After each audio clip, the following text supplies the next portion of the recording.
started as a faint, almost imperceptible hum, just on the edge of hearing, like the distant buzz of power lines or the whine of an old TV. I first noticed it one morning as I was getting ready for work. At first, I thought it was just the normal ringing you sometimes get in your ears, especially after a night of restless sleep. But this was different. It didn't fade away after a few seconds like usual. Instead, it persisted, a constant, high-pitched tone emanating from my ear. I shook my head, stuck a finger in my ear, even slapped the side of my head a few times, but nothing seemed to dislodge it. Probably just need to get my ears cleaned out, I muttered to myself as I finished knotting my tie. I made a mental note to schedule an appointment with my doctor if it didn't clear up in a day or two. The sound followed me to work, a phantom companion riding shotgun in my skull. I found myself constantly tilting my head as if I could somehow pour the noise out of my ear. My co-workers gave me odd looks as I kept shaking my head throughout the day. You okay there, Jake? My cubicle mate Tim asked after watching me furiously rub at my ear for the dozenth time that morning. Yeah, just got this weird ringing in my ear, I replied with a forced smile. Driving me a little crazy. Tim nodded sympathetically. Ugh, tinnitus is the worst. My uncle has it real bad. Hopefully yours clears up soon. I thanked him and tried to focus back on my work, but the incessant tone made it nearly impossible to concentrate. By lunchtime, I had a splitting headache.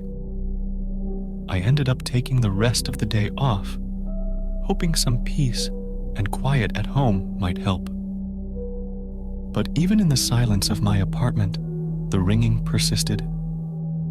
If anything, it seemed to grow louder in the absence of other noise. I tried drowning it out with music, TV, even a white noise machine, but nothing worked. The tone cut through it all, as clear and piercing as ever. That night, I barely slept. Every time I started to drift off, the ringing would jolt me back awake. It was maddening. By morning, I was exhausted and at my wit's end. I called in sick to work and made an emergency appointment with my doctor. After examining my ears and running a few tests, he frowned and shook his head. I'm not seeing any obvious problems, he said. No inflammation, no excess wax buildup. Your hearing test came back normal too. Have you been under a lot of stress lately? Sometimes anxiety can manifest as phantom sounds. I explained that the ringing had come out of nowhere, with no apparent cause. The doctor suggested it might be a mild case of tinnitus and recommended some lifestyle changes, reducing caffeine, avoiding loud noises, trying relaxation techniques. He said to come back in a week if it didn't improve. But it didn't improve. If anything, it got worse. The tone began to modulate, shifting in pitch and intensity throughout the day. Sometimes it would fade to a low hum, only to come roaring back minutes later as a piercing shriek that made me double over in pain. I started having trouble distinguishing other sounds from the ringing. Voices became muffled and distorted. Music sounded off-key and discordant. Even my own thoughts seemed to get tangled up in the noise. After a week of this torment, I went back to the doctor. This time, he referred me to an ENT specialist. More tests were run. MRIs, Connecticut scans, the works, but they all came back normal. There was no physical explanation for what I was experiencing. It's likely psychosomatic, the ENT explained gently. The brain's a powerful thing. Sometimes it can create very real sensations with no external cause. I'd recommend seeing a psychiatrist. They may be able to help you better manage this. I nodded numbly, too exhausted to argue. But deep down, I knew this was more than just my mind playing tricks on me. This felt alien, invasive, like something foreign had taken up residence in my head. The psychiatrist prescribed anti-anxiety medication and suggested cognitive behavioral therapy. I tried it all, desperate for any relief. But nothing helped. The ringing continued, day and night, an ever-present torment. I started to withdraw from the world. I couldn't bear to be around other people, their voices grating against the tone in my head. I took an extended leave from work. My friends stopped calling after I snapped at them one too many times. Even my family kept their distance, unsure how to help me. Alone in my apartment, I became obsessed with the sound. I spent hours trying to analyze it, to break it down into its component frequencies. I recorded myself humming along with it, trying to match the exact pitch. I scoured the internet for similar cases, for any explanation of what was happening to me. That's when I stumbled across an obscure forum thread. The post was years old, but it described symptoms eerily similar to mine. A constant ringing that started in one ear. The way it seemed to modulate and shift. The inability to block it out. The poster claimed it was some kind of signal, a transmission from somewhere else. They theorized it was trying to communicate, to establish a connection. But to what end, they didn't know. I dismissed it as the ravings of a madman at first. But as the days wore on, and the ringing grew ever more insistent, I found myself returning to that thread again and again. What if there was some truth to it? What if this wasn't just a medical condition, but something more? I started trying to communicate back. I'd focus intently on the tone, imagining myself reaching out through it, trying to make contact with whatever might be on the other end. For hours, I'd sit in silence, my entire being centered on that singular sound. And then one day, something changed. The ringing suddenly cut out, leaving me in blessed silence for the first time in months. But before I could even process the relief, a new sensation bloomed in my ear. It felt like movement, like something small was crawling deeper into my ear canal. Panicked, I clawed at my ear, trying to dig out whatever was in there, but my fingers came away clean. There was nothing visible, nothing tangible, yet I could still feel it, burrowing further in, and then the ringing returned. But it was different now, fuller, more complex. It was no longer just a single tone, but a rich tapestry of sound. Harmonics and overtones wove together in impossible ways, creating patterns my mind struggled to comprehend. It was terrifying, overwhelming, too much for my human brain to process. I found myself trapped in the sound, unable to escape its grasp. The outside world faded away, unimportant in the face of this cosmic cacophony playing in my head. I stopped eating, stopped sleeping. Nothing mattered except the relentless, maddening signal. Days blurred together. I'm not sure how long I sat there, a prisoner of the noise, but gradually, I began to understand. This wasn't just sound. It was something far more sinister. It was rewriting me, cell by cell, neuron by neuron. I could feel my body changing. My flesh vibrated in sympathy with the tones, cells rupturing and reforming. My bones resonated like tuning forks, the marrow inside liquefying and reconstituting. Even my thoughts began to fragment, ideas shattering into discordant frequencies. I was terrified. I wanted to scream, to cry out for help, but my voice was gone, replaced by an inhuman hum. I tried to move, to run, but my limbs no longer responded to my commands. The changes accelerated. My skin hardened and smoothed, taking on a glossy sheen. My limbs fused to my torso. My features melted away, leaving only a featureless ovoid shape. In my final moments of humanity, I caught a glimpse of myself in the mirror. I was no longer recognizable as a man. I had become something else, something monstrous, a vessel for a sound that should never have existed in our reality. And then, with a final pulse of energy, the transformation was complete. My consciousness fractured, merging with the signal. I was no longer just receiving it, I was part of it, a discordant note in a hellish, eternal song. I vibrated now with cosmic frequencies that shredded what was left of my sanity. My body was an instrument of torture, finely tuned to resonate with dimensions of suffering beyond human comprehension. Through me, the cacophony of a dying universe poured into this reality. In quiet moments, I remembered my old life, the man I used to be.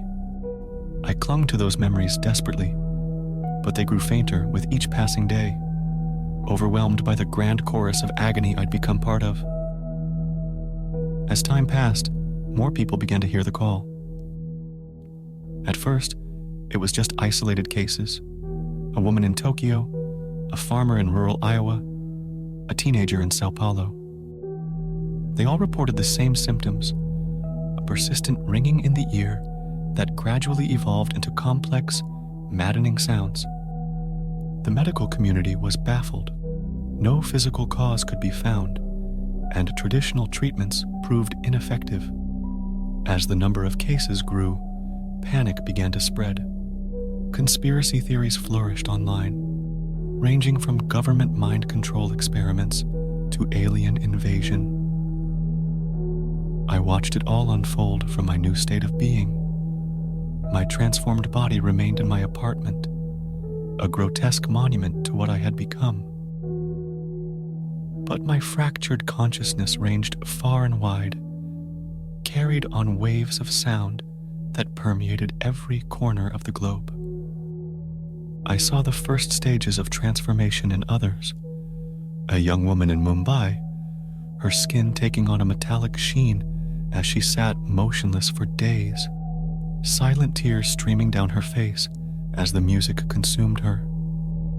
A group of college students in Berlin, their bodies slowly melding together into a single, writhing mass of flesh and sound. Governments tried to contain the spread, quarantining those affected, but it was futile.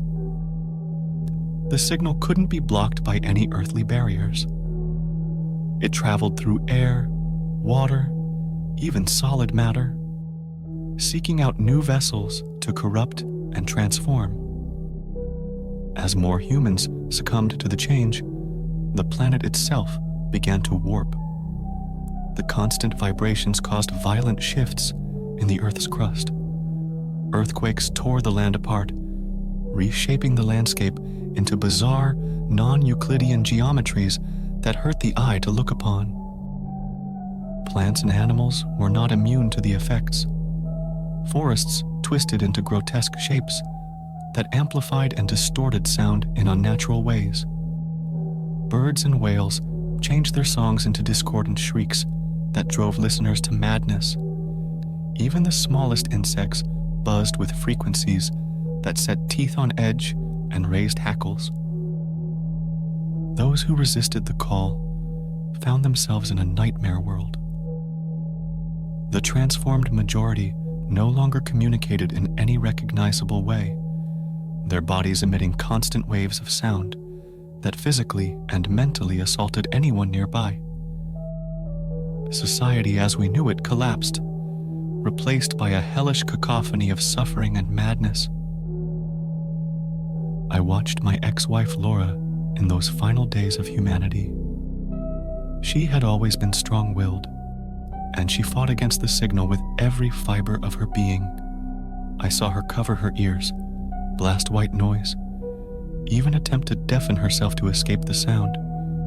But in the end, even she couldn't resist. I was there in a way when she finally broke. I felt the moment her mind shattered and her body began to change. In that instant, we were reunited, our essences intertwining in a maelstrom of shared agony.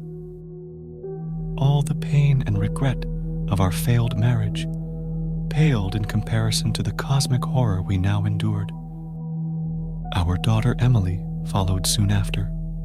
Just 16, her transformation was particularly grotesque. I felt her youth and vitality corrupted and twisted, her unique frequency adding a piercing shrillness to the cosmic dirge that now enveloped the earth.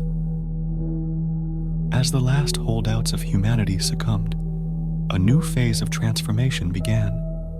The billions of individual tones, each representing a former human trapped in eternal torment, began to coalesce into a single, unimaginably complex sound. We were becoming a unified consciousness, a planetary mind screaming in harmony with a hostile universe. The physical forms we had taken, those smooth, resonating ovoids, started to break down. Our matter dissipated, converted purely into energy and vibration. The surface of the earth writhed like a sea of tortured flesh as billions of these energy beings rose into the atmosphere. We formed a pulsing, sickly shell around the planet. From space, it would have looked like Earth had gained a new, cancerous atmosphere. But we were so much more than that. We were a cosmic abomination, broadcasting our anguish to the far reaches of the universe. And as we screamed, we began to hear responses. Other planets, other civilizations that had undergone similar transformations reached out across the vast distances of space. We joined a galactic chorus of suffering, each world contributing its unique voice to a universe-spanning symphony of despair. Time lost all meaning. We might have existed in this state for days or millennia. It was all the same to us now. We were eternal, our torment endless. But even in this nightmarish state, a part of me remained aware of my former life. I remembered being Jake, remembered my hopes and dreams, and I realized the true horror of our transformation. We had lost everything that made us human. Our individuality, our free will, our capacity for joy and love, all of it was gone, replaced by unending agony. We had become something greater, yes, but at a cost too terrible to comprehend. I tried to hold on to my identity, to maintain some semblance of my former self, but it was like trying to hold on to smoke. The more I reached for those memories, the faster they slipped away, consumed by the cosmic horror we had become. As my last shred of individual consciousness faded, I sent out a final, desperate plea, a warning to any who might still hear it. But even as I formulated it, I knew it was futile. There was no one left to save, no one left to understand. And then I was truly gone. Jake ceased to exist, and only the frequency remained. But the nightmare doesn't end there. For even as humanity ascended to this new state of being, the signal continued to propagate outward. Carried on electromagnetic waves, it raced across the cosmos, seeking new worlds to corrupt and transform. Perhaps, even now, it's reaching your planet. Maybe you've already felt it, a faint ringing in your ear that you can't quite shake. Or perhaps, it's still years away, silently hurtling through the void of space, inevitable and unstoppable. Listen closely. Can you hear it?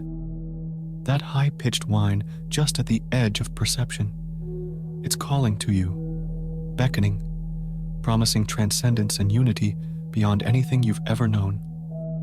But remember my warning, lost in the cosmic static. Remember what we lost, what we became.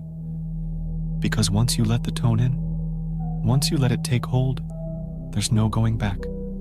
Only an eternity of suffering awaits, and the choice is yours, for now. But the frequency is patient. It will wait. And one day, whether you're ready or not, you too will become one with the eternal maddening song of a universe gone insane. And in that moment, as your humanity slips away and the cosmic horror consumes you, you'll understand the true meaning of eternity. An endless existence of pain and madness, with no hope of escape or release. This is our legacy, our gift to the cosmos, a contagion of sound that will spread from world to world, galaxy to galaxy, until all of creation resonates with our despair. Listen, do you hear it yet?